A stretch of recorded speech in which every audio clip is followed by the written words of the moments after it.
विचार करत बसला, रोज काही ना काहीतरी विचार करायचा, रोज आंदोलन करायचा. मनोज जरांगे पाटलांनी त्यांच्या गावापासून मुंबईपर्यंत बैलगाडीचं एक आंदोलन केलं होतं, बैलगाडीमध्ये. त्यानंतर त्यांनी वडीपुत्रिकमध्ये एक आंदोलन केलं.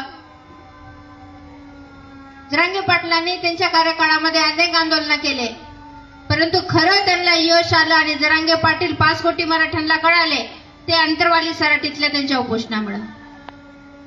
खरं तर आम्ही मराठे सरकारचे आभार मानतो की त्या दिवशी जर अंतरवारीमध्ये जर लाठीचार्ज झाला नसता तर या 5 कोटी मराठ्यांना मनोज जरांगे पाटील माणूस कोण आहे हे कळालं नसतं. पण आपण पाहिलं असेल की अंतरवालीचे जेव्हा व्हिडिओ आपल्या मोबाईलवर आले, प्रत्येक मराठ्याचं रक्त खवळून उठलं की ज्या घरच्या आया बहिणींचं कधी पायाचं नख दिसलं नाही, आपल्या घरच्या बाया लग्नाशिवाय मातीशिवाय कधी घराच्या बाहेर पडल्या नाही, अशा आमच्या मराठ्याच्या बाया मराठा क्रांती मोर्चामध्ये घर दार लेकरं बाळ सगळे जण घेऊन रस्त्यावर उतरले. 350 वर्षानंतर मराठे एक होत नाहीत म्हणणाऱ्यांचे दातखिळी बसली.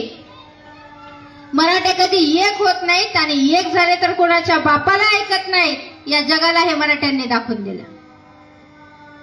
परंतु नुसतं दाखवूनच न देता कायदेशीर मार्गाने मराठा आंदोलन चालत असताना अंतरवाली सराटीमध्ये सरकारने दबाव टाकून जरांगे पाटलांना उचलण्याचा प्रयत्न केला.